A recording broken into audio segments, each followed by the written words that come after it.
Weekly അപ്ഡേറ്റിൻ്റെ video ആണ്. ഈ ഒരു ആഴ്ചയിൽ വന്നിട്ടുള്ള പ്രധാനപ്പെട്ട കുറച്ച് മോട്ടോർ സൈക്കിൾ അപ്ഡേറ്റ് എന്തൊക്കെയാണെന്ന് നോക്കാം. ഇതുപോലുള്ള മോട്ടോർ സൈക്കിൾ കണ്ടൻറ്റ് വീഡിയോസിനായിട്ട് നമ്മളെ ചാനൽ സബ്സ്ക്രൈബ് ചെയ്യുക.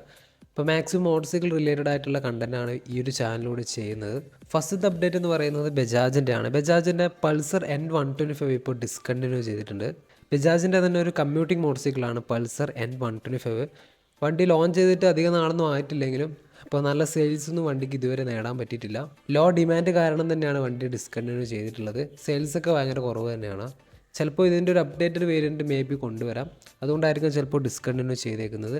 നിലവിൽ എന്തായാലും 150 എന്ന് പറയുന്ന ഒരു അപ്ഡേറ്റഡ് വേരിയൻറ്റ് അവർ കൊണ്ടുവരുന്നുണ്ട്. പൾസർ മോഡൽ തന്നെയാണ്. വണ്ടിയുടെ ഡിസൈനിലൊക്കെ ചെറിയ മാറ്റങ്ങളുണ്ടാവും. ഹെഡ് സെക്ഷൻ്റെയും ബാക്കിൻ്റെ ടെയിൽ സെക്ഷനൊക്കെ ചെറിയ മാറ്റങ്ങൾ വരുത്തിയിട്ടാണ് അവർ കൊണ്ടുവരുന്നത്. രണ്ടാമത്തെ അപ്ഡേറ്റ് യമഹയുടെ ആണ്. യമഹയുടെ എയറോക്സിൻ്റെ ഇലക്ട്രിക് വേർഷൻ ഇപ്പോൾ ലോഞ്ച് ചെയ്തിട്ടുണ്ട്.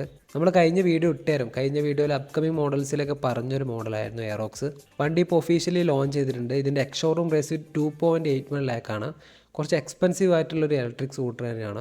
എയറോക്സിൽ കൊടുത്ത ഒരു സ്പോർട്ടി ഡിസൈനിൽ തന്നെയാണ് വണ്ടി അവർ ലോഞ്ച് ചെയ്തേക്കുന്നത്. വണ്ടിയുടെ ഒരു മാക്സിമം ടോപ്പ് എൻഡ് 95 km/h ആണ്. 170 km ആണ് വണ്ടിയുടെ ഒരു റൈഡ് റേഞ്ചൊക്കെ കിട്ടുന്നത്. ഫ്രണ്ടിലും ബാക്കിലും 14 ഇഞ്ചിൻ്റെ വീൽസാണ്. സിംഗിൾ ചാനൽ ABS വണ്ടിക്ക് TFT ഡിസ്പ്ലേ കാര്യങ്ങളൊക്കെ കൊടുത്തിട്ടുണ്ട്. മൂന്നാമത്തെ അപ്ഡേറ്റ് KTMൻ്റെ ആണ്. KTMൻ്റെ SMC 390 ഉടൻ തന്നെ ഇന്ത്യയിലേക്ക് ലോഞ്ച് ചെയ്യുന്നുണ്ട്. SMC മോഡൽ എന്ന് പറയുന്നത് ഒരു സൂപ്പർ മോട്ടോ സ്റ്റൈലാണ് അവർ ഡിസൈൻ ചെയ്തേക്കുന്നത്. അപ്പോൾ പുറത്തുള്ള മാർക്കറ്റിലൊക്കെ അവർ ഗ്ലോബൽ സ്റ്റൈലിലൊക്കെ കൊടുക്കുന്ന ഒരു മോട്ടോർ സൈക്കിളാണ്. ഇതൊരു സൂപ്പർ മോട്ടോ സ്റ്റൈലിൽ വരുന്നൊരു ബൈക്ക് ആയതുകൊണ്ട് തന്നെ ഇന്ത്യയിൽ എങ്ങനെ ആൾക്കാർ എടുക്കും എന്നുള്ളത് ശരിക്കും ഒരു ഡൗട്ടായിട്ടുള്ള കാര്യമാണ്. അതുകൊണ്ടാണ് വണ്ടിയുടെ ലോഞ്ച് കുറച്ച് ഡിലേ ആയത്. അല്ലെങ്കിൽ ഇതിനു മുമ്പേ തന്നെ വണ്ടി അവർ ലോഞ്ച് ചെയ്യുമായിരുന്നു. ഇതിൽ വരാൻ പോകുന്ന എഞ്ചിൻ KTMൻ്റെ ഡൗൺ സൈഡ് വേർഷനായിട്ടുള്ള 350cc single cylinder liquid cool engine തന്നെയാണ്. 41 HP പവറും 33 Nm ആണ് ടോർക്കൊക്കെ വരാൻ പോകുന്നത്. 6 സ്പീഡ് ഗിയർ ബോക്സ് ആയിരിക്കും. 2026 ഡിസംബറിലാണ് വണ്ടിയുടെ ലോഞ്ച് എക്സ്പെക്റ്റ് ചെയ്യുന്നത്. നാലാമത്തെ അപ്ഡേറ്റ് യമഹയുടെ ആണ്. യമഹയുടെ FCയുടെ ഒരു ബ്ലൂ ഫ്ലെക്സ് മോഡൽ ഇപ്പോൾ അവർ ലോഞ്ച് ചെയ്തിട്ടുണ്ട്.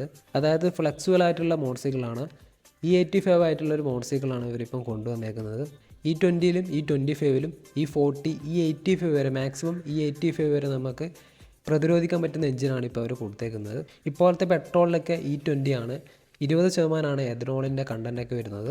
അത് വീണ്ടും കൂട്ടാൻ വേണ്ടിയിട്ടാണ് കുറച്ച് ആൾക്കാർ ശ്രമിച്ചുകൊണ്ടിരിക്കുന്നത്. ആരാണെന്ന് നിങ്ങൾക്ക് അറിയായിരിക്കും. E25 ഉടൻ തന്നെ വരേണ്ടതാണ്. പക്ഷേ കുറച്ച് ആൾക്കാരുടെ എതിർപ്പ് കൊണ്ടാണ് അതിപ്പോഴും കുറച്ച് പെൻഡിങ് ആയിട്ട് നിൽക്കുന്നത്. ഇനിയും കൊണ്ടുള്ള എല്ലാ മോട്ടോർ സൈക്കിൾ കമ്പനികളൊക്കെ മാക്സിമം E85 മോഡലുകളൊക്കെ കൊണ്ടുവരാനുള്ള ചാൻസ് ഉണ്ട്. ഇപ്പോൾ ഒരുപാട് ബൈക്കുകൾ ഇപ്പോൾ വന്നുകൊണ്ടിരിക്കുകയാണ്. FCയുടെ എഞ്ചിനും ബാക്കിയുള്ള സ്പെക്സൊക്കെ സെയിം തന്നെയാണ്. മെയിനായിട്ടുള്ള വന്ന മാറ്റം വണ്ടിയുടെ ഒരു ഫ്യൂൽ സിസ്റ്റത്തിൽ വന്ന മാറ്റം തന്നെയാണ്. 1.26 ലാക്കാണ് വണ്ടിയുടെ എക്സ്ഷോറൂം പ്രൈസൊക്കെ വരുന്നത്. അഞ്ചാമത്തെ അപ്ഡേറ്റ് യമഹയുടെ തന്നെയാണ്. യമഹയുടെ ഒരു പുതിയൊരു മോട്ടോർ സൈക്കിൾ ഉടൻ തന്നെ ലോഞ്ച് ചെയ്യുന്നുണ്ട്. അടുത്ത മാസമാണ് ലോഞ്ച് ഇപ്പോൾ കാണിച്ചേക്കുന്നത്. യമഹയുടെ YZF R2 ആണ്. ഒരു 200cc വണ്ടി അവർ കൊണ്ടുവരുന്നത്. നമ്മുടെ R15 വേർഷൻ 4ൻ്റെ സെയിം എഞ്ചിനായിരിക്കും. പക്ഷേ അതിൻ്റെ ബോർ സൈസ് ഡിസ്പ്ലേസ്മെൻ്റ് ഒക്കെ കൂട്ടിയിട്ടുള്ളൊരു 200cc എഞ്ചിനായിരിക്കും അവർ കൊണ്ടുവരാൻ പോകുന്നതെന്നാണ് ഇപ്പോൾ അറിയാൻ കഴിഞ്ഞിട്ടുള്ളത്. പക്ഷേ വണ്ടിയുടെ എഞ്ചിൻ ടോട്ടലി ചേഞ്ച് ആവും. ഒരു 200cc single cylinder liquid cool എഞ്ചിനായിരിക്കും. മാക്സിമം പവർ ഒരു 24 HP, മാക്സിമം ടോർക്ക് ഒരു 18 Nm ആണ്. 18.5 Nm ആണ് ടോർക്ക്. 6 സ്പീഡ് ഗിയർ ബോക്സിലായിരിക്കും വണ്ടി വരുന്നത്. വണ്ടിയുടെ എഞ്ചിൻ ഔട്ട്പുട്ടിൽ നല്ല വ്യത്യാസം ഉണ്ടാവും. ഇനീഷ്യൽ പവറിൽ നല്ല വ്യത്യാസം ഉണ്ടാവും. പിന്നെ ടോപ്പ് എൻഡ് കുറച്ചും കൂടി റിലാക്സ് ആയിട്ട് അടിക്കും. കുറച്ചും കൂടി ഫാസ്റ്റായിട്ട് ടോപ്പ് എൻഡ് അടിക്കാൻ ചാൻസ് ഉണ്ട് R15 വെച്ച് കമ്പയർ ചെയ്യുമ്പോൾ. പിന്നെ V4 ലോ എൻഡ് ടോർക്ക് കുറച്ച് കുറവാണ്. അപ്പോൾ ഇതിലേക്ക് വരുമ്പോൾ കുറച്ചും കൂടി ലോ എൻഡ് ടോർക്കിൽ അപ്ഡേറ്റ് വരും. പിന്നെ ഡിസൈനും കുറച്ചും കൂടി അടിപൊളിയായിരിക്കും. കുറച്ചും കൂടി എയറോ ഡൈനാമിക് ആയിട്ടുള്ളൊരു വിംഗ്ലൈറ്റ് ഒക്കെ കൊടുക്കാൻ ചാൻസ് ഉണ്ട്. പിന്നെ കുറച്ചും കൂടി സ്പോർട്ടി ആയിട്ടുള്ള ഡിസൈൻ ആയിരിക്കും. ബാക്കി നമ്മൾ V4 കൊടുത്ത ഒരുപാട് കാര്യങ്ങൾ വണ്ടിക്ക് വരും.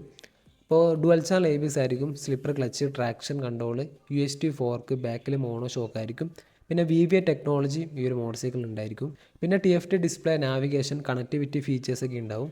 പിന്നെ ഈ ഒരു മോട്ടോർ സൈക്കിൾ വരാൻ പോകുന്നൊരു അപ്ഡേറ്റ് ഒരു ബൈ ഡയറക്ഷണൽ ക്വിക്ക് ഷിഫ്റ്ററും കൂടി അവർ കൊടുക്കുന്നുണ്ട്. R15 bi directional quick shifter വരുന്നില്ല. ക്വിക്ക് ഷിഫ്റ്റർ മാത്രമേ വരുന്നുള്ളൂ. അപ്പോൾ നമുക്ക് ഡൗൺ ഷിഫ്റ്റും അപ്പ് ഷിഫ്റ്റൊക്കെ ഒരുപോലെ ചെയ്യാൻ പറ്റും. ഇനി വണ്ടിയുടെ ലോഞ്ച് ഡേറ്റ് പറയാനാണെങ്കിൽ August 27 വണ്ടിയുടെ ലോഞ്ച് ഡേറ്റ്. ഒരുപാട് മീഡിയാസിനൊക്കെ ഇൻവിറ്റേഷനൊക്കെ കിട്ടിയിട്ടുണ്ട്, യൂട്യൂബേഴ്സിനൊക്കെ.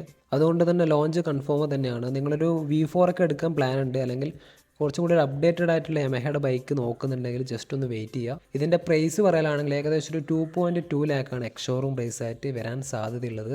ഓൺ റോഡ് ഏകദേശം ഒരു 2.7 ലാക്ക് ടു 2.8 ലാക്കോളം വന്നേക്കാം.